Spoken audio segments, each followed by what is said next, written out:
Welcome. Hopefully everybody's starting to come on. This is day two. I'm actually in my classroom today. I had to do work down here in the gym. Just got done with practice at 2:00.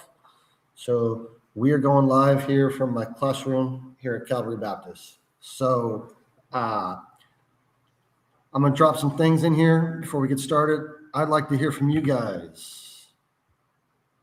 What offensive spacing template does your team play out of right now? If you guys can start dropping those messages in, love to hear what your offensive spacing is. Today, if you missed yesterday's live, I discussed the two-sided break, and now today we're going to try to explain the rules, kind of how we arrive, what we look like. We'll be in three different ways out of 5 out.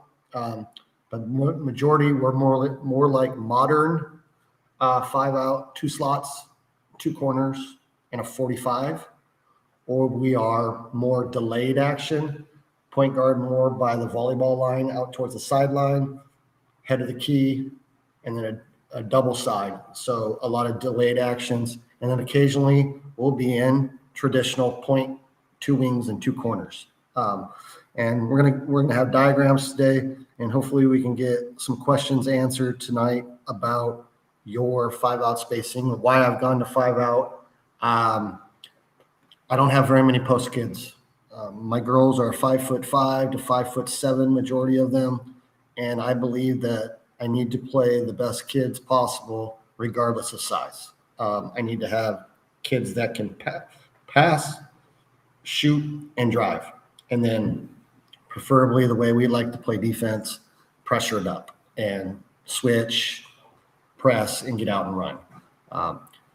When I do have bigs, we just move them to the dunker spot. And typically, I'm only playing 1.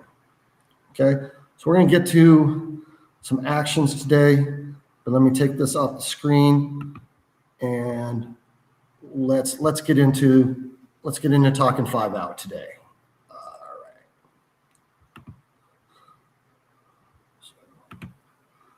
So what do I got to do here? We got to get rid of, stop that one.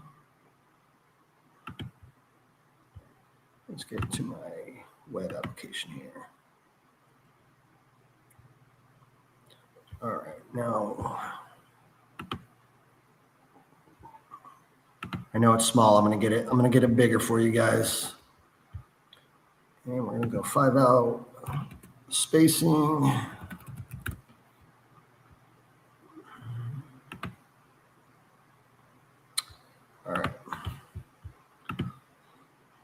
right, that's a little bit bigger for you guys. So this is what I would consider traditional.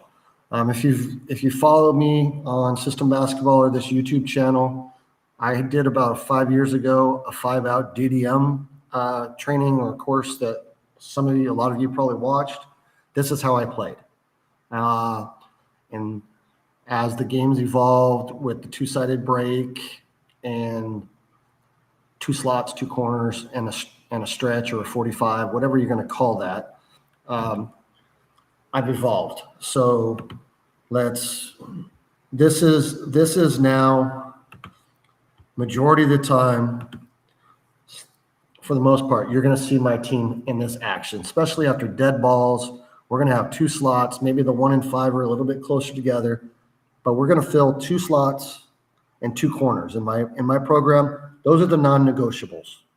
We will always pretty much have 2 slots, 2 corners. Then based upon whether we are 5 out or 4 out, this is the player that changes. That player would go to the dunker spot, or they go here. If we're playing with the post, they're there. If they're not, we're here. So that is the modern. But now yesterday, I showed the two-sided break. So the two-sided break, you're kind of pushing the ball and you might have advanced it or not advanced it. You're going to look like this a lot. And this is where a lot of teams play double staggered away, pass the 5 and go get, pass the 5, run that pin down for the 3, and then you get into a dribble handoff. the zoom action, all that fancy stuff. So for me and you guys, for me tonight, we are going to discuss this spacing and this spacing. We have calls, but primarily we're going to be out of this spacing to teach you our rules out of it. So let me get to it here.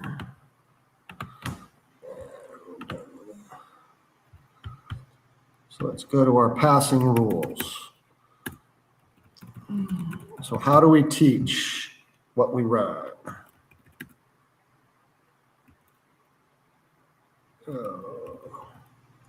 Maybe it's still under your spacing.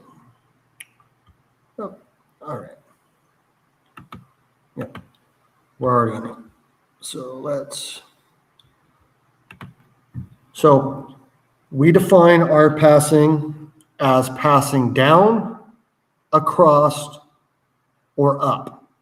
So we'll also use the word over. So a 1 to 5 pass here, so 5's hidden, is you're really passing slot to slot, but that's a pass over as well. So on any pass down or across, we cut away. It's simple as that. That's our automatics right here. If one throws to 5, we're going to run this, what a lot of people refer to as a fingers cut. I've usually called it a corner cut or a through cut. And we really actually want this player to run right through this elbow. So if you can imagine a defender guarding X5 at the nail right here, 5 would be trying to drive right off this butt as that player's crossing in front of them. They're not going to wait till the player's in the corner. We're going to pass it, and we're going to start getting that downhill attack and get that nice double gap, triple gap type stuff that we want. So that is our pass down, pass across action. Now, I showed this briefly yesterday, but if X5 is denying this, X1's up in there, and X2 is on the line, up the line, one has no gaps. So we pass through single gaps, we drive through double gaps, and we hunt and create triple gaps. So you got to write something down today. Write that down. Again, I'll repeat it for you guys. Our rules are we pass through singles, drive through doubles, but we create and hunt triples. We live off triple gaps. Okay, so in this situation, 5 would be cutting here. 4 and 3 need to hold. We use this terminology to help with it. 4 and 3 need to be asking themselves, does one need help or do they need space? Because if you teach a traditional pass and cut offense, when 5 cut like that, you would fill up and over. Well, if 1 and 4 are coming, if 4 is doing that, they've took the 1 gap away for them to potentially drive. So we like to sit here and wait a little bit. Well, if they're just dancing with the basketball and there's nothing available, we'll fill it, we'll swing it, and now we have our pass across rules. Okay? That's a slice cut for me. So that's showing the 1 and 5, the slot spots. I know other people teach things out there that you can listen to. Some people refer to those spots as the action spots. Okay, I just call them slots. Okay, so now we're going to get, so I've done pass down and pass across. Let's go over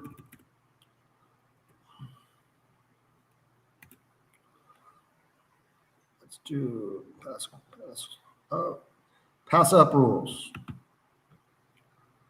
Okay, so say we threw the ball from the corner to the 1. For me, the 4 and the 1 can do lots of things. Okay. Now, a lot of the time this player is going to get the ball. It would have been say this player drove and they kicked it here. So if we drove in the paint, and this is really good for you guys to see, we would always have slot, slot, corner, corner, and 5-out spacing. But now this would be referred to as down, up, and then if we threw it across, which a lot of times we do, over. And then this player would have their automatic rule cut through, and we're back into drive and kick actions. So we play off of this. And I tell you, if we throw this pass, we hardly ever drive this corner. It's usually a shot or we move it. But the other rule is what we can do off that pass is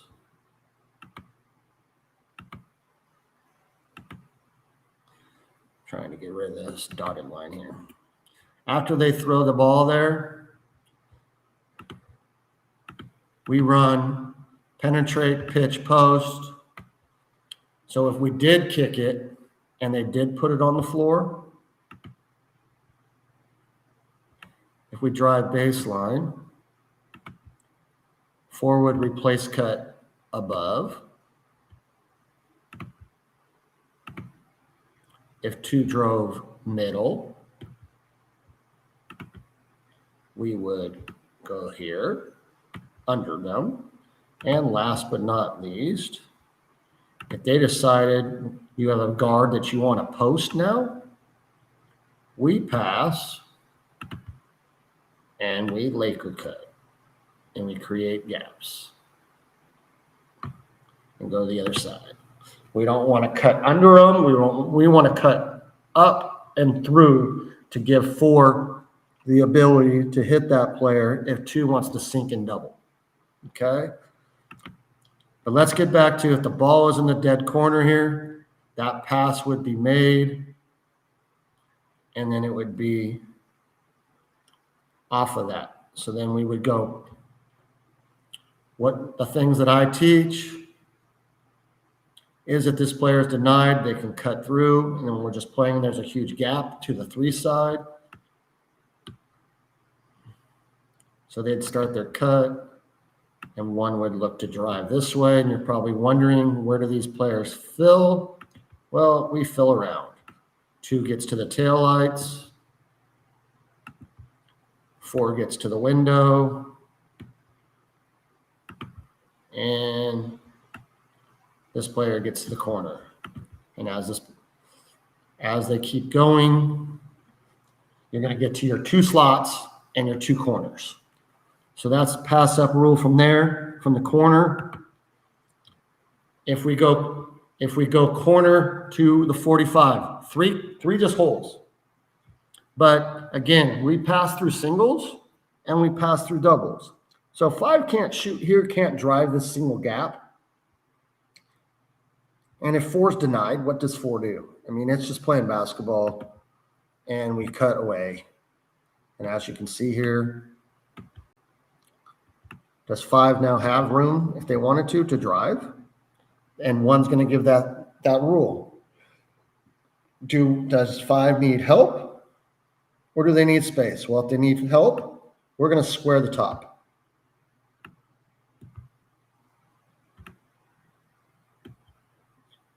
And then we can play out of this. Okay? Passes up, we hold. We don't cut.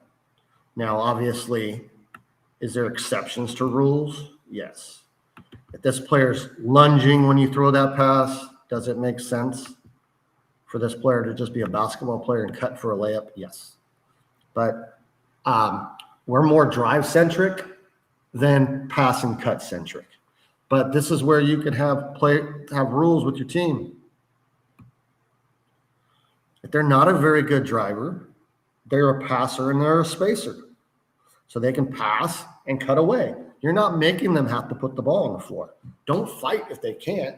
If they throw a pass down, they cut away and cut and create space to get to their spot. They pass across, they create a gap. It's teaching players and finding your players. So like last year, we had 5 girls that could pass and cut. This year, I'm going to show you something that we're going to run. We're going to run more fan action than anything because it's going to keep the ball in my best 2 players' hands. But here's the pass up to the 45. So something simple we would do is if the ball was in 4's hand and X1 is being denied here, they can cut. And now 2 should hold. And now what do we got? We got that slot action, double gap, triple gap drive, and we're playing basketball. I do want to share with you this, though. I have added this stuff that I did not show on the previous one. We run 3 cuts off of the pass across. I've added 3 cuts. Okay. And this one, so the blue line is a through cut, fingers cut. That's my automatic. So if I was going to teach one thing every year, our kids know if I'm teaching a 3rd grade team, 4th grade, 5th grade team, up to 8th grade team, and even that is the one cut that we always will do unless the defense is playing a certain way. The reddish colored line is a nail cut. So all we're going to do is we're going to run back here and out. Why would I run a nail cut? Well, if 1 is my best player and 4 is my other driver, when that goes to nail there, and let's say 4 does this and drives, 1 would be over here, and then they would be feeling the taillights. Otherwise, if we run that fingers cut, 1 is here, and now you got 5 filling, and you got 3 coming up to the window, and 1 filling corner. Okay? There's different ways you can run that, and the through cut and the blur cut tend to keep the ball in your slot player's hands. So late in games, we'll run a lot of blurs and nails. And it's also, if X4 is right here playing this player, and I do this blur right here, that's that illegal pick play. Give this player the ball. That's that illegal pick play. So we're trying to cut off of this as this player is just creating action. Now, if 2 players go follow 4 in the lane,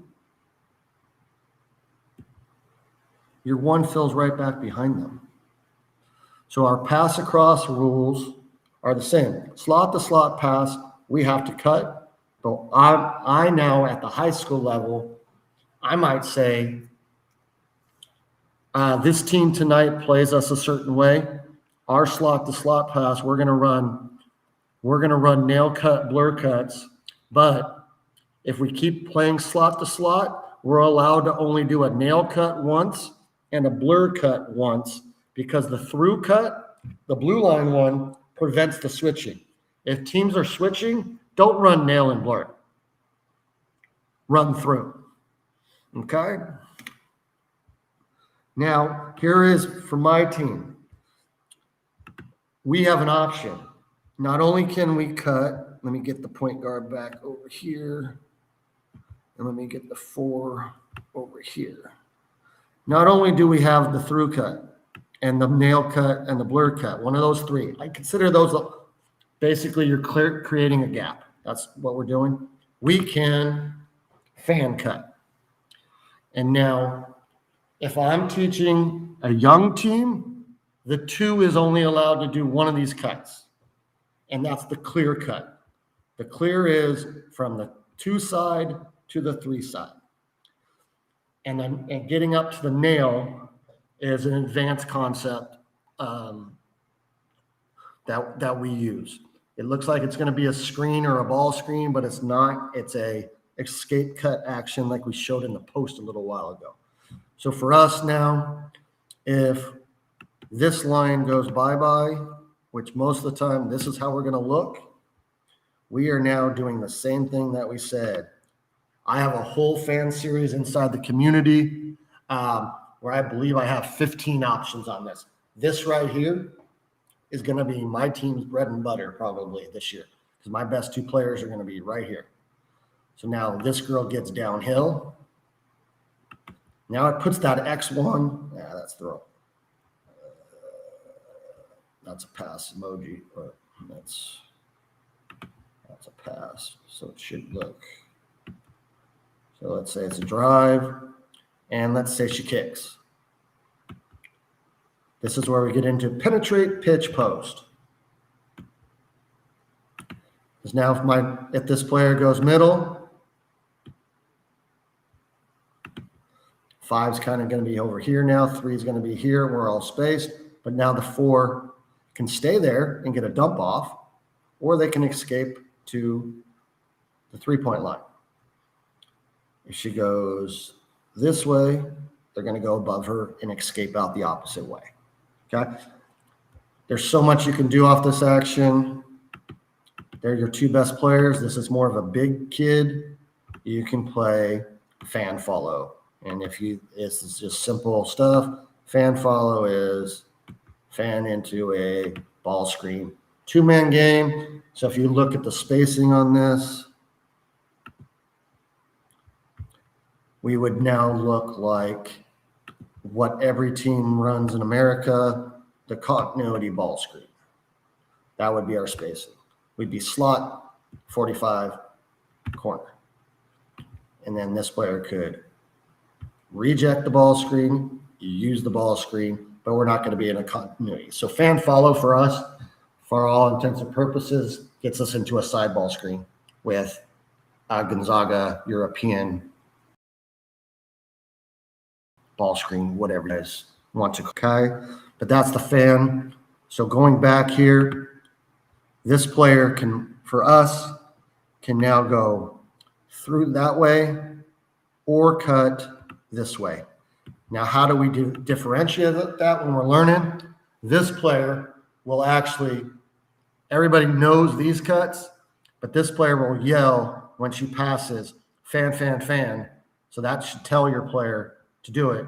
But if this player sees this player fanning at them, they know to create space. Okay? So those are our pass across stuff. And hopefully that's given you guys a lot of just basic stuff, information today. Now I'm going to get into a couple of specials and other ways that we create gaps and how we play out of this.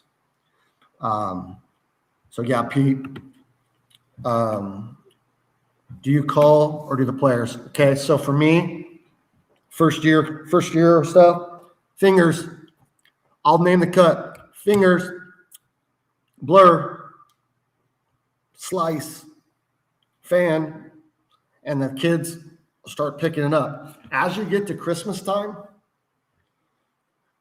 point guard, your choice, fingers or fan, when you go slot to slot, but make sure your teammates know. So actually what the team starts doing is that they see the point guard run the fan, it echoes, fan, fan, fan, so everybody knows how to rotate. That's a great question, Coach Pete. Okay. And then this one right here, Coach Carlos, if you're figuring out here, my rules are the same whether the kid's in the dunker spot or the 45. So we'll hybrid. We'll run possessions, and I'm in the lab. I haven't released it yet. I am working on a 5-out that becomes a 4-out 1-in. So you kind of probably already saw it. It is whoever penetrates and kicks, they're not allowed to go to the perimeter. They just find the closest dunker spot, wait for the next kid to drive, they kick, and then that guy goes to the dunker spot. So that is a great 3rd through 8th grade offense, because I think I'm going to start working on that with the 7th and 8th grade team that I work with, that we're just going to have a non-permanent dunker, but everybody has the opportunity to get to the dunker spot, so you can get that nice dump offs. But I digress. I need to get back on task here for you guys. and get to let's see some quick hitters, some dead ball actions. So when people talk to me about what am I doing, how do I do all this stuff, we play a two-sided break and pass down, pass across, fingers fan almost every time down the floor, unless we have struggled to score and I want the ball in my best player's hands or I want to run a set. The majority of the time, we only run sets in dead ball referee handles. So it might be they're shooting a free throw and I'll yell out,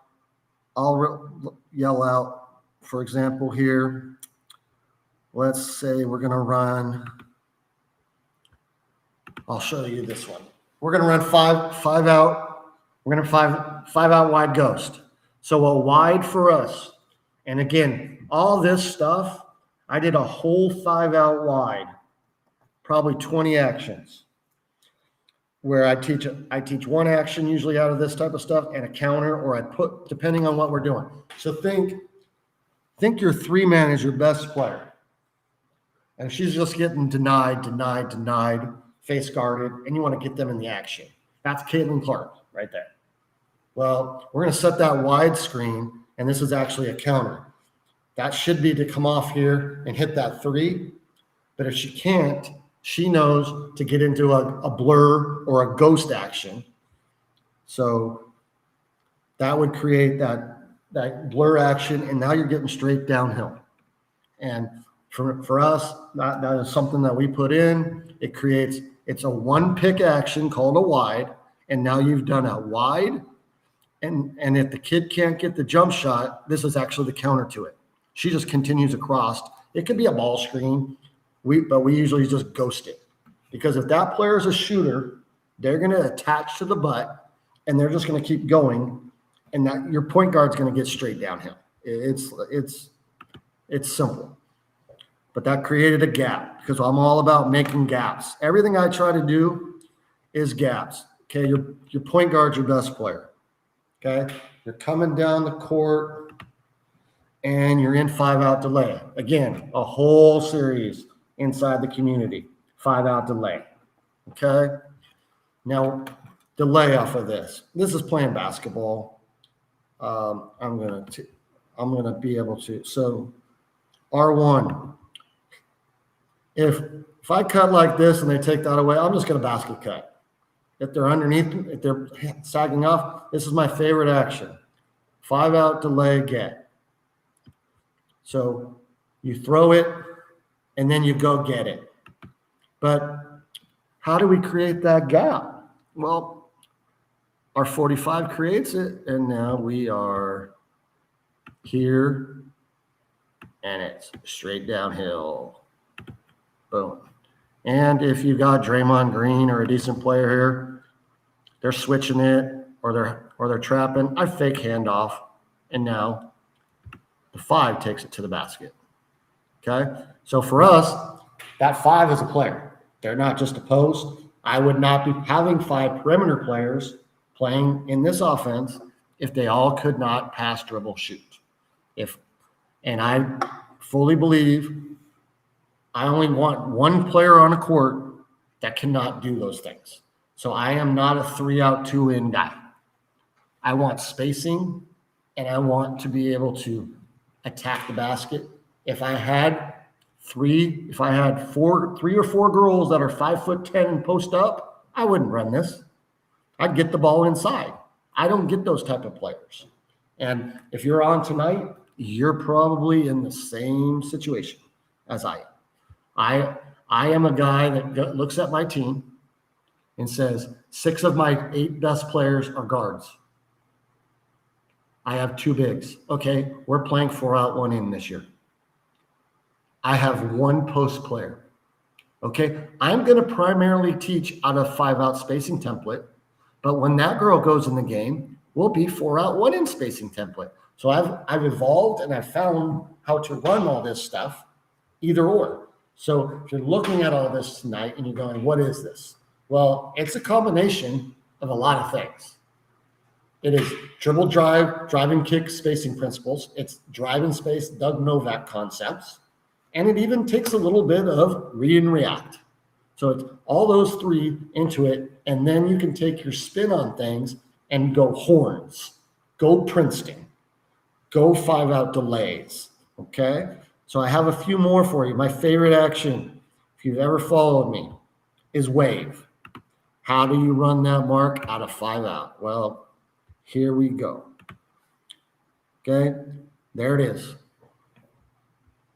And you're going to wonder, I didn't finish it all. Oh, they are all bunched up. They're all bunched up in that corner. But what are our rules in dribble drive principles? Somebody has to get to the taillights. Somebody has to get to the window. Or I said slot, corner, right? So if we fast build that, am I now? My player is probably here in the lane. And if we're spaced where we are supposed to be in 5-out penetration system, the way we run it, we know we're supposed to be corner, slot. So now if they get to a jump stop here and we have this denied,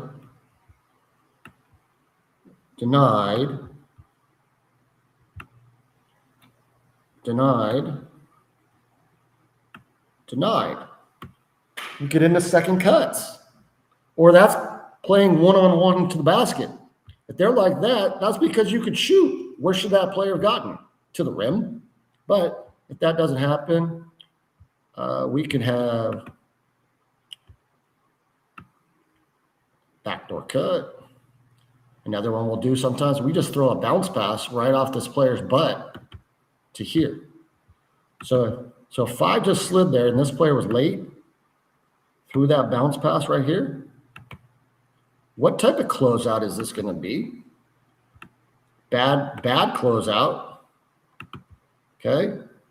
Now that's a questionable whether it's single or double, but that's a bad closeout and that player's hugging.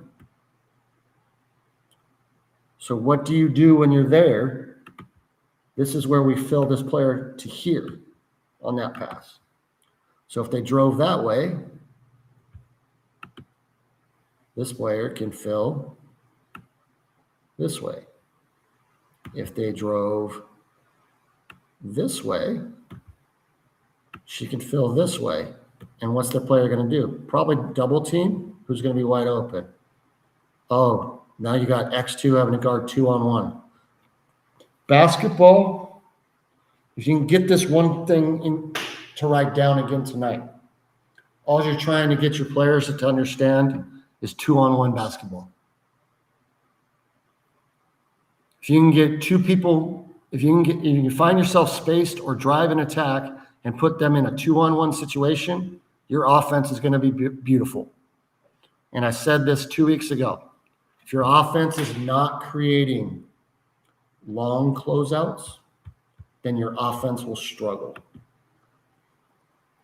I'm going to give you a couple more. Let's go 5. Let's go 5-out staggered. Say your corner players are your best players. 5. Let's go out. This is a whole series inside the system basketball community. So, well, let's do this one. This is from the Las Vegas Aces. Okay. I'm a big Aces fan. This is a counter. If you set up, if you ran a double staggered for your 2-man in this corner, and they're playing like this, so that they're playing top lock, well, what would your player do? They reject it, and they would probably get a layup here.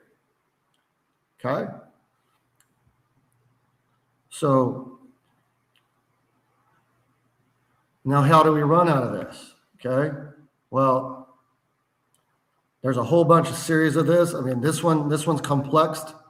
Ace is probably a bad example, but off the stagger reject, you got to have someone come back to the basketball because your point guard needs an outlet because they need help. But Let me just show the basic staggers.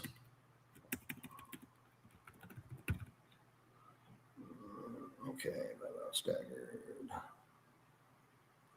Don't.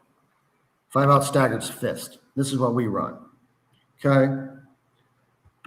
Because she's not open again to come to the shot. So we just set a double screen away and bring a player into a ball screen. So this is a create action, dead ball. We need some screening. We're not able to beat anybody. But on this one, we had our four would be more in the dunker spot here. And we're driving, and these players are spaced. So we're looking to get downhill using screens. Most teams switch, right? Well, there's one screen, two screens, three screens. Can they switch multiple actions? And if they are, and you know they're switching, when you run your actions, you got to run through these for different defenses.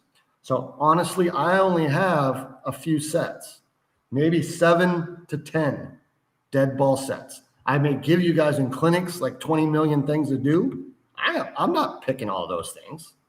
I'm picking one or two for my corner players, 2 or 3 for my slots in various different ways. I get the ball to my best players every year, but the bottom line is we know how to space and get there for that stuff. And I do want to show, I'll just draw it up here. This is money. You guys can run it. This is everybody's favorite action nowadays. I'll just do it right here for you. 5-out zoom. Okay. 5-out zoom. You got a heck of a put whoever your best player is in the 3 spot. Whoever's your best downhill attacker. Put your best shooter in the 2 spot. Okay.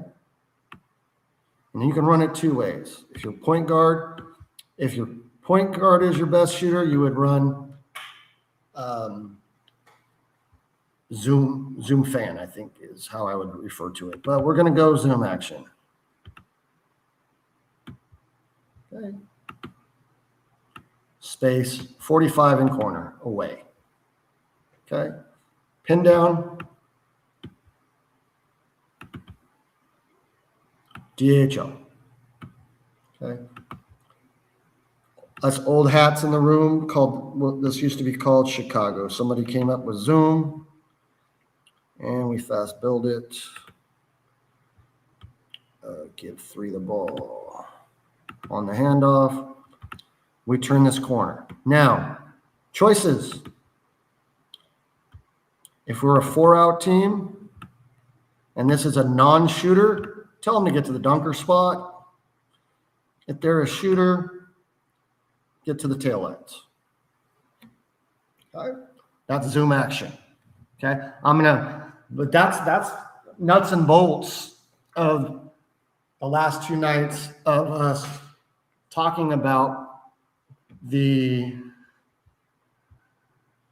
2-sided break and how I flow it into 5-out.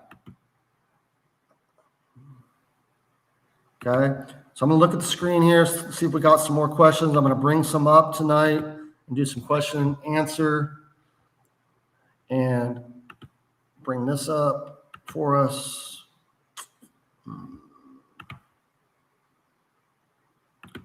And if you enjoyed tonight, okay, you can thank you for joining me. I will answer questions. I'm in my room here, planning on staying on for probably another 10 minutes or so if there's quite a few questions. But inside the community, a lot of those actions I just showed, not only will you get the diagrams, you get me going through it with teams running it. So you got the video clips, me walking through it like tonight, and a PDF file that you can print off, download, take it straight to practice, and get your actions. So the whole 5-out series bundle that I've done in the past is inside the community. Everything I've ever done and other coaches lives inside the system basketball community. The only thing that does not live inside there is the original course I did with Kurt Gelsdorf, the DDM A to Z course. That course is still gold. What I've recently released is the system basketball framework, my new teaching method on how I teach it to get it to my players quicker, because I have multiple sport athletes where some of these kids only play basketball November to February. If you didn't hear me yesterday, it's my second year at the school I just finished last year. First year I had 0 kids play outside of the high school